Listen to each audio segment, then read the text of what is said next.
Hi, I'm Jack, and welcome back, because today I'm going to give you guys my final official Star Wars movie review until I do my mega Star Wars movie ranking. So this review is going to be on Solo, a Star Wars Story, and is directed by Ron Howard, and stars Alden Ehrenreich, Emilia Clarke, Donald Glover, Woody Harrelson, and many more. And with that said, let's get started. The film is set 10 years before the events of Star Wars A New Hope and follows a young Han Solo who goes on an adventure where he joins forces with a group of galactic smugglers and tells stories of how he meets Chewbacca, how he meets Lando Calrissian, and an old flame before he meets Leia Organa, as he and the crew go on a mission to retrieve valuable coaxium in order to satisfy a criminal organization led by Dryden Vos. This review will contain spoilers, so this is your only warning if you haven't seen the movie. Solo, Star Wars Story is the second spin-off movie in the Star Wars franchise since Rogue One, but this one had a lot of interesting things happening behind the scenes, because you had Phil Lord and Christopher Miller directing it, and then they got kicked out, and then Ron Howard came in, so they had to reshoot the movie, reshoot things, and redo things differently. So this movie had a very troubling production behind the scenes to make this movie, especially after all these things that were happening. And this was the first movie in the Disney era of Star Wars to come out on Memorial Day weekend like the original and prequel trilogies, rather than coming out around December. And now that it's been a few years since release, and so as rewatching the movie recently, I enjoyed Solo, Star Wars Story. It's a fun adventure. It's not the biggest Star Wars movie ever, but it is definitely an entertaining one nonetheless. I love seeing a young Han Solo and how he meets Chewbacca for the first time, and just this little adventure they go on. Kicking things off, I love how one of the most important parts of the movie is the relationship between Han and Qi'ra, played by Emilia Clarke of Game of Thrones fame. And it's a good idea that this movie kicks off on the planet Corellia, Han's homeworld, as we see him and Qi'ra trying to get away from local gangs in Corellia so they can go off-world and be free from the local gangs, and so as the Empire.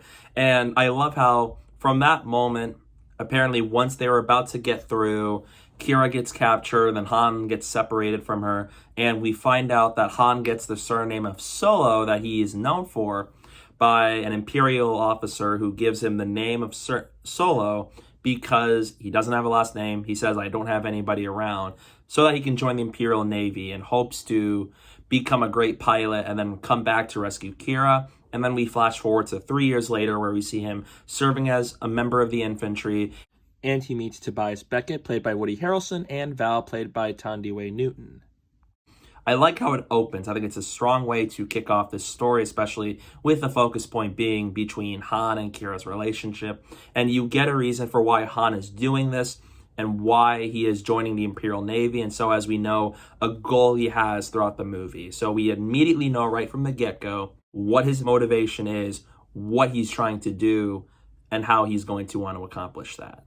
So while on the planet Mimban, Han finds out that Beckett and Val are not official members of the Empire, and so Beckett arrests Han as Han tries to blackmail him, and Han gets thrown into the pit where he meets Chewbacca. And I really like that little encounter they had with one another in the pit, where they're fighting one another, and Han finds out that, oh, they have a Wookie down here, and he ends up, because he's able to speak Wookie a good bit, they find a way to team up with one another and escape. And as they try to escape, Beckett decides that maybe these two can be useful because they somehow escaped. And so they go on this mission to this planet called Vandor 1, and Han, Beckett, Chewbacca, Val, and Rio come up with a plan so that they can steal a shipment containing coaxium, a very valuable resource that we have at the moment no idea what it's used for and who they're doing this for. And it leads to the sequence where they're trying to steal this shipment, so they go on board the train tracks across the mountains, and they encounter Enfys Nest, who at the time we find out are villains, and they're trying to kill them and stop them from successfully obtaining coaxium. And I love how in the sequence you see Han, he's in action for being a gangster for the first time in this scene, in the sequence. And we see how all these things are apparently going off the rails here. Val sacrifices herself, Rio gets shot and potentially dies. And as they try to steal the shipment, the Cloud Riders came in, led by Enfys Nest, a group of marauders, and we see that they're foiling their plans of obtaining the coaxium. And because this is Han's very first mission as a gangster outside of Corellian, outside of his years with the Empire, we see things go bad real quick. Rio gets injured and dies. Val sacrifices herself. And right when it looked like they could get away with the coaxium, Empress Nest got a hold of it. And Han decides to disband it. They dropped it. And that doesn't end up going well for Beckett. And so they fail. They did not retrieve the coaxium. And Beckett reveals to Han and Chewbacca that's because he is in debt for Dryden Vos, who runs the criminal organization of Crimson Dawn. And so they go to Crimson Dawn's lair, their ship, and that's where we find out that Qi'ra is apparently alive. She's working for Dryden Vos, played by Bettany. And I think the cast overall is great. I really like Alden Ehrenreich as Han. I think he's very underrated, and I think he actually did a really good job at making the character of Han Solo his own. I think he actually did a really good job in this movie. And I really liked Emilia Clarke as Qi'ra. I liked her dynamic with Alden as Han Solo. And Joonas Suotamo is really great as Chewbacca. I really liked him in the Star Wars sequel trilogy, and I really liked him here, and so as his dynamic with Alden as Han. They worked really well together. Woody Harrelson is a really great actor, and I really liked him as Tobias Beckett and the layers and depth he brought to the character. Bettany as Dryden Vos. I think he's menacing. He poses as a threat for our characters because of how menacing it is. And from the first time we meet him alone, where we see him kill somebody, we see right from the get-go just that this man is not someone to be messed with. And I really like that here. And so we find out Han reunites with Qi'ra, and they make a game plan that's like, we failed to get the coaxium. And so Han suggests we can go steal coaxium from Kessel, but they're going to need a ship. And so Qi'ra goes along with them, and they go out to find their ship. And that's where we meet Lando Calrissian, played by Donald Glover. And I love Donald Glover from Community. Love him as Troy Barnes in that show. Even love him in Spider-Man Homecoming for that role he had there. I think Donald Glover is really good as Lando Calrissian here, just like Alden is to Han, that they're playing younger versions of those characters that we already know and love from the original trilogy. And I really like their scenes with one another here. You must have experience with these, right? Yeah, I can take it off. Fantastic. Along with 5% off your cut. You're down to 20. I don't like it. I don't agree with it. But I accept it. You're getting the hang of this, Lando. Yeah.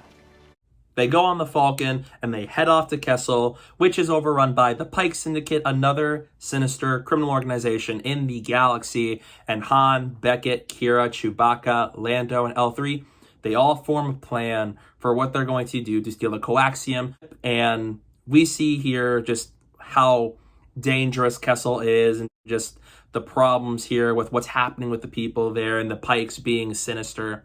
Really like how it starts. And then things get wild, where they start to go get the coaxium. Things get crazy because we see Qi'ra kill the leader that's running things there, and then Beckett and Lando and L3. Things start to get crazy, and they start to go off script. And I really like the sequence. I think visually, I think it's actually really great. And we see some emotional weight here in a bit, where even though we didn't know L3 for too long, we see her, everybody's trying to get back on the ship to try to retrieve as much of the coaxium as they need, because they need 11 coaxium containers. So as they lead the revolt, where now people are turning on the Pikes and destruction's happening throughout as people go free. This is a cool sequence in the film. It's probably my favorite. From a visual standpoint, I think it's really good. And so as from what's happened with the cast and the story, this is a very exciting part in this movie. And then L3 gets killed. Lando gets injured because of his arm, and he gets shot at. And Lando tries to go retrieve L3 successfully, but then he gets shot in the arm, and then everybody gets on the ship and they start to leave. They get out of Kessel with the coaxium. However, we find out that there is an Imperial Star Destroyer right in front of them, and they launch TIE fighters at them. And this is where the sequence gets even more insane, because now they're being chased out by TIE fighters that belong to the Imperial Empire. And that's where Han piloting the Falcon for the very first time. We finally see him run the Kessel that he said he was able to do since A New Hope back in 1977. So to see this happen on screen, I think is a really exciting moment for the character, and seeing him use the ship for the first time, which is the fastest ship in the galaxy, as he said, and so as take the Falcon to 12 parsecs of the Kessel Run. Really cool sequence. I love him trying to evade and destroy the TIE fighters. I love how he's piloting things because of what happened to Lando. And so as seeing that he is indeed a great pilot, one of the best, in fact. I think really cool sequence that really shows it off. I think Alden does a really good job at making us believe that he is capable of flying a ship like the Millennium Falcon. I think it's really cool. And then when it looks like they got away from the Empire, they reach the Maw, and there's a very large tentacle creature, and they're trying to escape, and they find a black hole in front of them, and they got the creature to get in there in a really cool way, but they're being sucked into this black hole, and it was really cool to see them find a way out of this, and it continues to show just how great of a pilot Han is. And we feel the tension here, because although we know Han and Lando and Chewbacca were going to be okay, we still want our characters to be okay and for them to survive, because they're working for a gangster, and so as the situation they're in, they're trying to get away from evading death, and so as everything, the debris and just everything around them in Kessel is closing upon them. And it was really satisfying to watch them defeat that creature in a really clever way, and so as waiting for them to go to light speed. It was such a cool sequence, my favorite of the film, and it's a very visually impressive sequence.